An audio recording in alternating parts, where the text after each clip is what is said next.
Cobblemon's newest update to 1.6 is coming soon, and it has so many features, like the Pokedex to fill out your entire Pokemon collection, to new animations that add so much flavor to the gameplay, to 67 new Pokemon to catch and use in battle.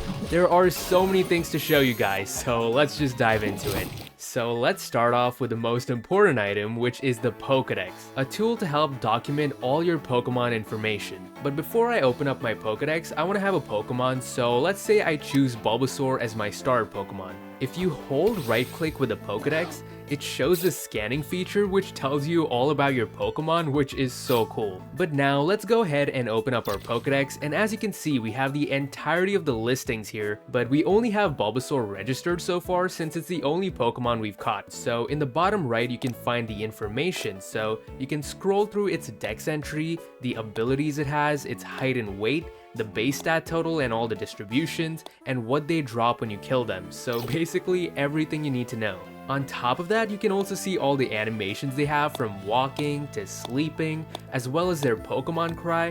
So all in all, this Pokedex is super smooth and just amazing to look at. And for the first time in my life, I actually feel like I want to complete the Pokedex. Like, I don't know about you guys, but it's just giving me that extra motivation to go and catch them all. But yeah, you can go ahead and scan wild Pokemon as well. But the only difference is that in the Pokedex, it doesn't give you any of the information until you catch it. Something you guys might have noticed is that wild Pokemon no longer show their names or level. This is something you can turn on and off in the config files, but if you crouch and look at a Pokemon, then it still shows their level, but still hides their name as a bunch of question marks. But if you catch the Pokemon or scan them with your Pokedex, it automatically updates their name. Like, this is so perfect for new players and gives them a reason to actually catch and see as many Pokemon as possible. So yeah, the Pokedex is cool and all, but what about crafting it? Well, the recipe is as simple as it gets. You just need 2 apricorns of any color, 4 iron, 2 copper, and 1 redstone. Your Pokedex also comes with a search feature, so you can just type in the name of the Pokemon you're looking to find,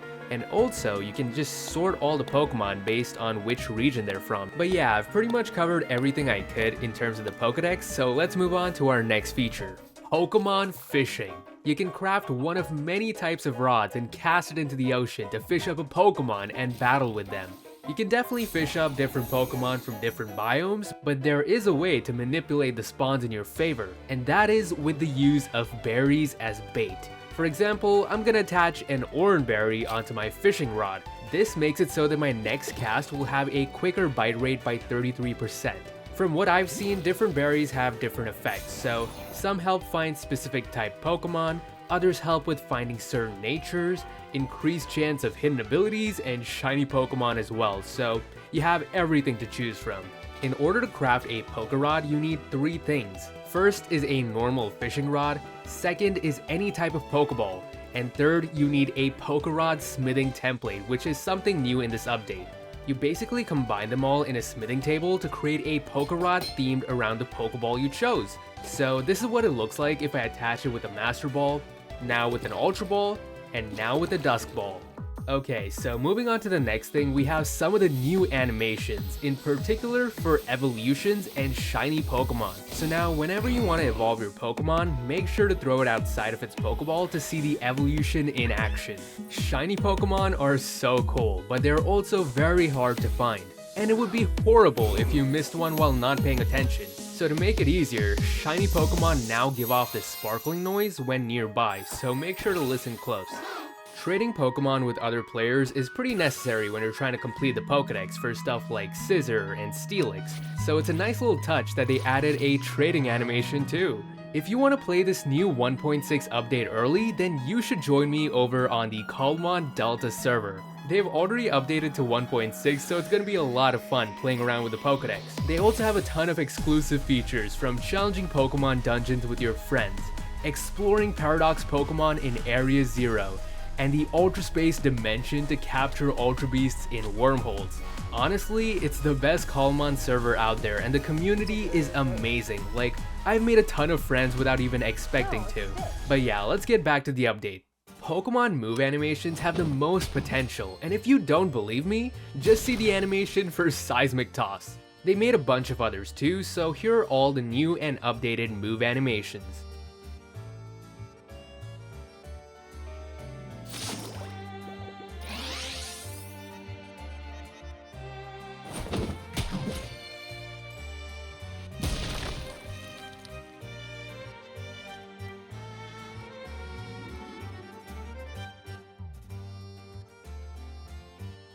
So the next thing I want to talk about is the introduction of NPCs in Cobblemon. From what I've seen, there are two types. One called Professor Sachi, who I assume is the professor of this game. She basically talks to you like a professor does and heals your Pokemon as well if there's a healing machine nearby.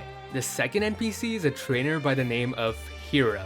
Yeah, this is very cheeky of the dev to put himself in the game. But yeah, they're a trainer who you can battle, but he may just have Cynthia's team. I don't really know because I just died to a Spiritomb, but my guy decided to be really strong with level 100 Pokemon.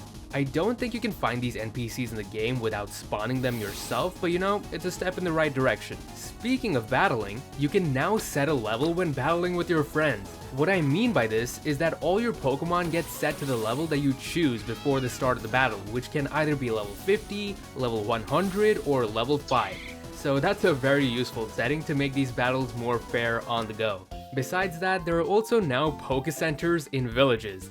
It's a big building with a banner in the front of a Pokeball, and if you look inside, you can find a nurse villager which trades some Pokemon related stuff like berries and potions, but it's nothing too special for now, so let's wait and see. Exploring the world with a partner Pokemon on your shoulder is a vibe. So here are some of the new Pokemon that can sit on your shoulder. Okay, so you got Sprigatito and Litten, which I think is the better one because, you know, it kind of just does like that head bob to the side and it just looks so cute. Then you got some birds in Murkrow and Tailo doing their little wiggle thing.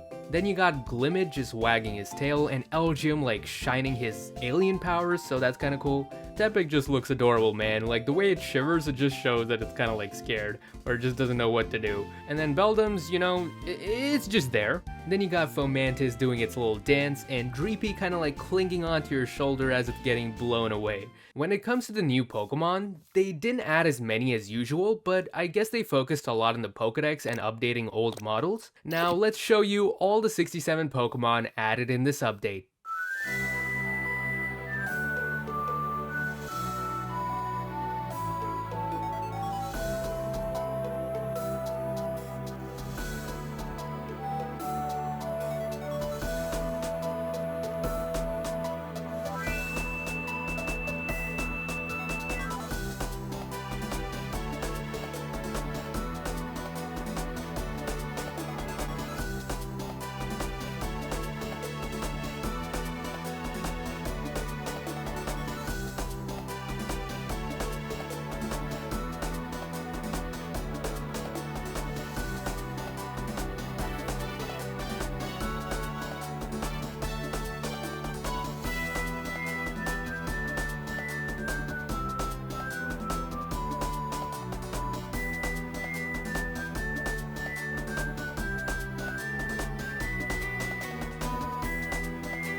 That's it from this video, guys. I've pretty much covered everything I could in terms of the update, so make sure to subscribe for more Cobblemon content, and I'll see you guys next time.